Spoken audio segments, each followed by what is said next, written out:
BA third year six semester का जो chapter है the diary of a young girl written by Anne Frank, इसकी सारी explanation, इसकी लाइन टू लाइन समरी, उसके बारे में सब कुछ आज मैं आपके साथ डिस्कस करूँगी। तो ये जो स्टोरी है ये बेसिकली क्या है कि यंग गर्ल है एनी फ्रैंक, उसकी डायरी है ये। उसने अपने डायरी में अपनी जो फीलिंग्स है, उनके साथ जो मिस हैपनिंग हुई, उनके साथ जो भी हैपनिंग्स हुई, उनके साथ जो भी सारी लाइफस्टाइल, उनका जितना भी लाइफ स्पैन था एनी फ्रैंक का, उस ड्यूरिंग उसके साथ क्या क्या हुआ, उसके उसके बारे में सब कुछ इस डायरी में, इस चैप्टर में और उसकी सारी राइटिंग्स में बताया हुआ है। ये the diary is written between 1942 to 1944।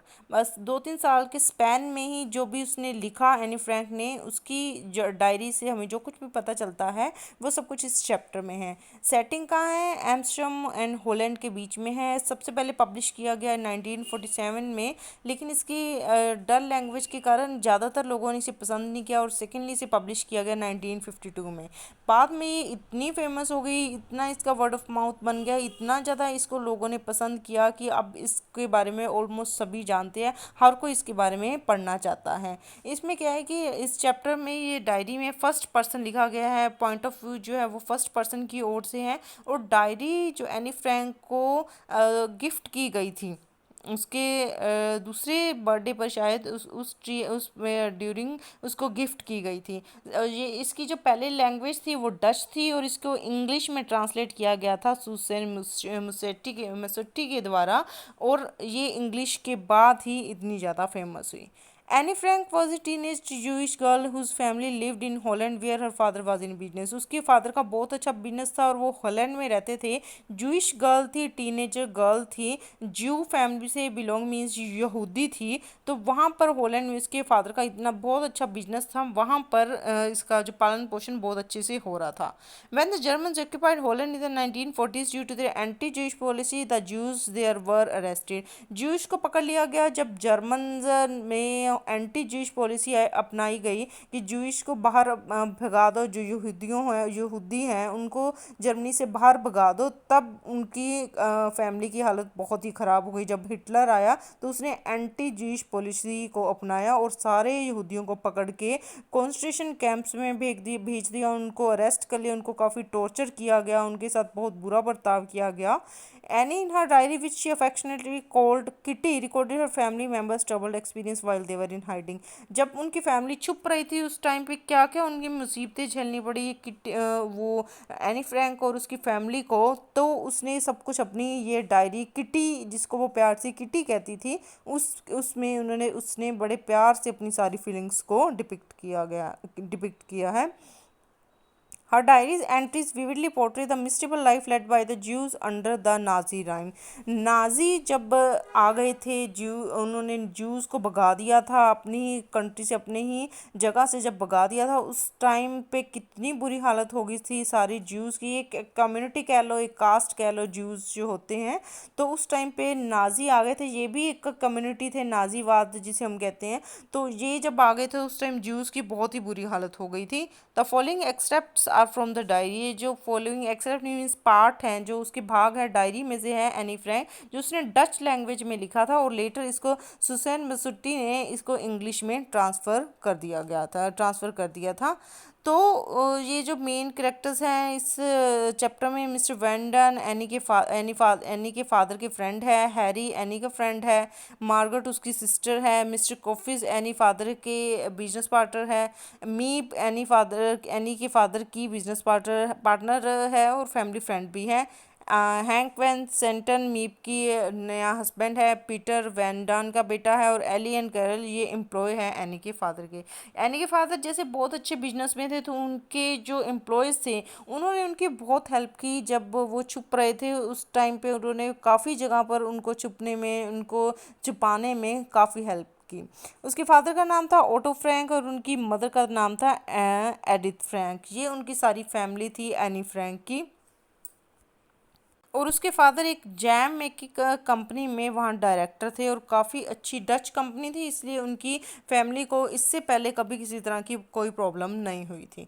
अब यहाँ पर उनकी सारी डिटेल है। Dearest Kitty, it seems like year since Sunday morning so much has happen, it's as if the whole world had turn around. अब क्या है कि जब वो जब जो यहूदियों को पता चल गया था कि आफ्टर ऑल उन्हें अपने घर को छोड़कर जाना पड़ेगा, कहीं छुपना पड़ेगा, तो सारी फैमिलीज, जो यहूदी फैमिली थे, जो ज्यूज़ फैमिली थे, उनकी हालत बहुत ही ख़राब हो गई थी। उन वो सभी कहीं ना कहीं छुप रहे थे। और अब उनको भी पता चल गया था, किटी, अब सॉरी, ये एनी फ्रैंक की फैमिली को, इनको भी पता चल गया था कि अब शायद उन्हें भी अपना घर छोड़कर जाना पड़ेगा, कहीं छुपना पड़ेगा। अब एनी क्या है, वो कह रही है कि नून के टाइम में वो तो बड़े मज़े से आराम से लेटी हुई थी, अपने घर में एक बुक पढ़ रही थी, लेकिन अचानक 3 बजे हैरी ने डोरबेल बजाई। वो तो सन में वो ऐसी ही आराम से बैठी हुई थी, तो अचानक से क्या, मार्गरेट ने, उसकी सिस्टर ने बताया कि फादर को बुला लिया गया है एसएस कैंप की ओर से, एसएस की तरफ से। मींस ये एक ऐसा कैंप था जो कि ये सेकेंड वर्ल्ड वॉर के टाइम पे, दूसरे विश्व युद्ध के दौरान, जो एक मिलिट्री पुलिस बनी थी जर्मन नाजी पार्टी की ओर से, पुलिस की एक सेना बनी थी, तो उसे एसएस कहा जाता था। तो उसकी तरफ से उसके फादर को नोटिस आ गया था। अब सारी फैमिली की हालत बहुत ही ख़राब हो गई थी। वहाँ से नोटिस आने का मतलब उन्हें कभी भी अपना घर छोड़कर जाना पड़ सकता था। मार्गरेट, जो उसकी सिस्टर थी एनी की, उसने बताया कि मम्मा गई है मिस्टर वैंडन के पास उनसे हेल्प लेने के लिए, और वो एकदम से हैरान हो गई थी कि ये क्या हुआ, अगर फादर को बुला लिया गया है तो ये तो फिर शायद हमें भी बुला लिया जाएगा, तो हमें सब कुछ छुपना पड़ेगा, हमें सब कुछ बताना पड़ेगा। एकदम से बहुत सारे थॉट्स, बहुत सारी फीलिंग्स उसके अंदर घूमने लगी। जब भी घर की बेल बजती तो दोनों ही बहनें बहुत हैरान हो जाती थी। उन्हें लगता था कि अब शायद पता नहीं क्या होने लगता, क्या हो जाएगा। तो वो धीरे धीरे टिप टॉप मीन्स पंजों की आवाज़ से वो धीरे स्टेयर से देखती, तो जो उसकी मदर, फादर, हैरी, ये सभी कुछ ना कुछ आपस में डिस्कस कर रहे थे, क्योंकि उन्हें अब जाना था। तो सभी प्लान बना रहे थे कि कहाँ जाना है, कैसे जाना है। एक बार तो उन्हें शौक ही लग गया, एनी को शौक ही लग गया, जब मार्गरेट ने उसे बताया कि शायद ये कॉल तुम्हारे लिए थी। लेकिन बाद में जब उसे पता चला कि नहीं, ये उसके लिए नहीं थी बल्कि फादर के लिए थी, और वो उन सभी के पास मौका है छिपने के लिए, तो बहुत सारी चीज़ें उसके दिमाग में घूमने लगी। अब हम कहाँ छुपेंगे, कैसे छुपेंगे, कहाँ रहेंगे, कहाँ अपना सामान रखेंगे, शैक मीन्स बांध कर रखना, क्या हम बंद कर रहेंगे, क्या हम छुप कर रहेंगे, बहुत सारी चीज़ें उनके उसके दिमाग में घूमती रही। और उसने अपना ज़रूरी सामान जो भी वो लड़कियों के पास था, अपनी कोम, स्कूल बुक्स, अपने हैंकी, कलर मीन्स जो बालों को कर्ल करने वाले होते हैं, तो ये सारी चीज़ों को उन्होंने अपने बैग में बांध बांध लिया और वहाँ से जाने की तैयारी करने लगे।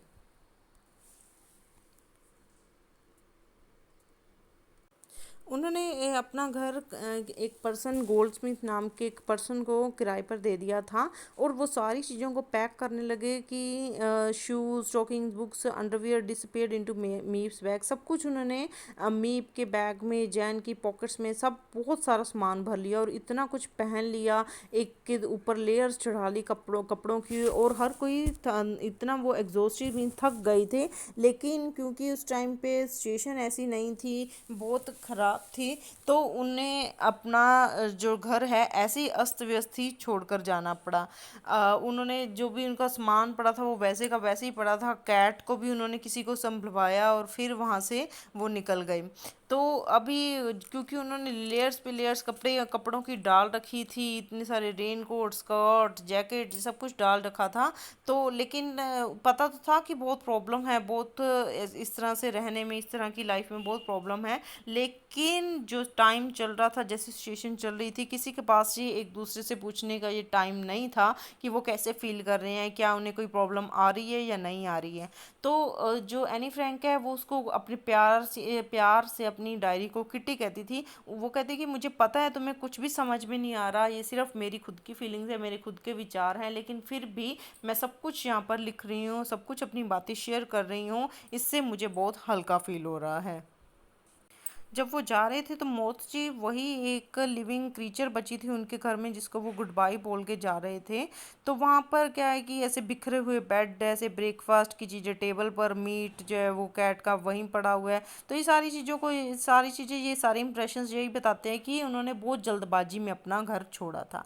तो ये सारी जो भी व्याख्या है ये थर्सडे मई 25 1944 तक है। इसके बाद आगे वो मई 26 1944 में डायरी में अपनी लिखती हैं कि there is something fresh every day. रोज ही कुछ ना कुछ नया हो रहा था। अब मिस्टर वैन होवन जो उनकी एक बहुत बची हुई उम्मीद थी उसको भी पकड़ लिया था, क्योंकि ये उनके लिए बहुत हैवी ब्लो था, उनके ऊपर बहुत झटका था, क्योंकि वही तो थे जो उनकी हेल्प कर रहे थे। अब अगर उन्हें भी पकड़ लिया जाएगा तो वो कहाँ जाएंगे। तो वहाँ पर क्योंकि जो लोग भी ज्यूस की हेल्प कर रहे थे उनको भी साथ में पकड़ा जा रहा था, उनको भी edge of an abyss means पाताल, किसी पाताल में गहरे गड्ढे में भेजा जा रहा था कि कोई भी ज्यूस की हेल्प ना कर पाए।